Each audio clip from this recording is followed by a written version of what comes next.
आकाशवाणी मध्य प्रदेश से प्रस्तुत हैं प्रादेशिक समाचार।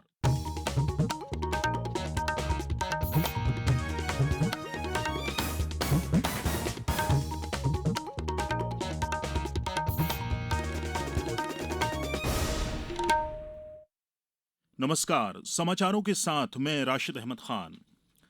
प्रदेश में हुए विधानसभा चुनाव में भारतीय जनता पार्टी ने ऐतिहासिक जीत दर्ज की है। भारतीय जनता पार्टी ने 163 सीट हासिल की हैं, वहीं प्रमुख विपक्षी दल कांग्रेस के खाते में मात्र 66 सीट आई हैं और अन्य के खाते में 1 सीट दर्ज हुई है।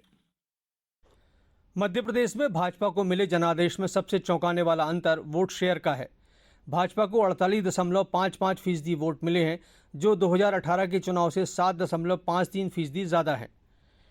इस चुनाव परिणाम ने यह भी स्पष्ट कर दिया है कि मध्य प्रदेश में तीसरे विकल्प की कोई गुंजाइश नहीं है। प्रदेश में समाजवादी पार्टी, बहुजन समाज पार्टी, आम आदमी पार्टी के साथ साथ अन्य राजनीतिक दलों ने भी अपने भविष्य की संभावनाएं टटोली थी, जो पूरी तरह नाकाम रहीं। इन दलों के अधिकतर उम्मीदवारों की जमानत भी जब्त हो गई है। विधानसभा चुनाव में बागियों की भूमिका भी अहम रही। उनके चुनाव लड़ने से कांग्रेस को 19 सीटों पर जबकि भाजपा को 8 सीटों पर नुकसान उठाना पड़ा है।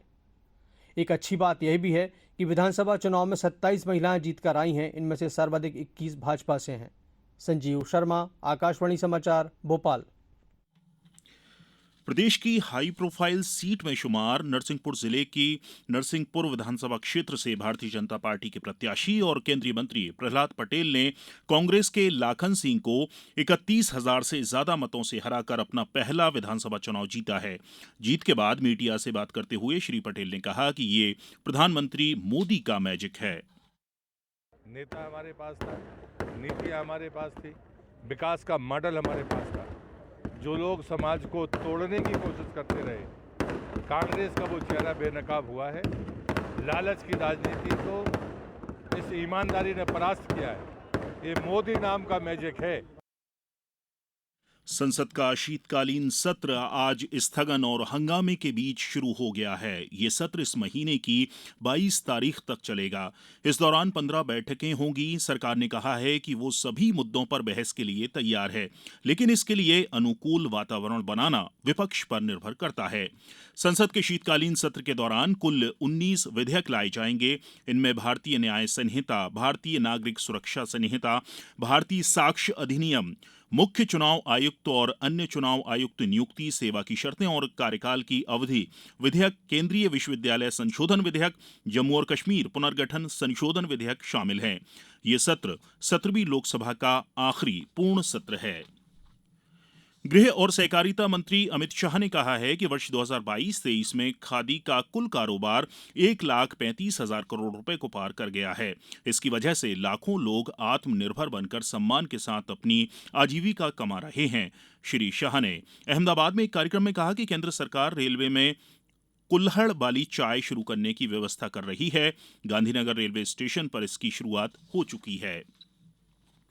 केंद्र शासित प्रदेश लद्दाख में खारदुंगला के दक्षिणी पुल्लू क्षेत्र में 1500 फीट की ऊंचाई पर विश्व आइस स्केटिंग दिवस मनाया गया। भारतीय आइस स्केटिंग संघ ने देश के कई क्षेत्रों में इस उत्सव को आयोजित किया। अंतर्राष्ट्रीय आइस स्केटिंग संघ ISU द्वारा प्रतिवर्ष 3 दिसंबर को दुनिया भर में आइस स्केटिंग दिवस मनाया जाता है। अब कुछ समाचार संक्षेप में। आज नौसेना दिवस है। इस अवसर पर प्रधानमंत्री नरेंद्र मोदी ने भारतीय नौसेना के सभी नौसैनिकों को शुभकामनाएं दी हैं। इंदौर जिले के 15,000 से अधिक ऐसे मतदाताओं ने प्रत्याशियों के स्थान पर विकल्प के तौर पर नोटा का चयन किया है। कांग्रेस नेता वालकरण पटेल ने कमलनाथ से इस्तीफा मांगा है। उन्होंने कहा कि प्रदेश अध्यक्ष को चुनाव में हार की जिम्मेदारी लेते हुए इस्तीफा दे देना चाहिए। शिवपुरी जिले में बीती रात से बारिश का क्रम अभी तक बना हुआ है। मावठे की इस बारिश से किसानों के चेहरे खिल गए हैं। गुना शहर के नानाखेड़ी पुलिया के पास सड़क दुर्घटना में एक व्यक्ति की मृत्यु हो गई। इस बुलेटिन में इतना ही। नमस्कार।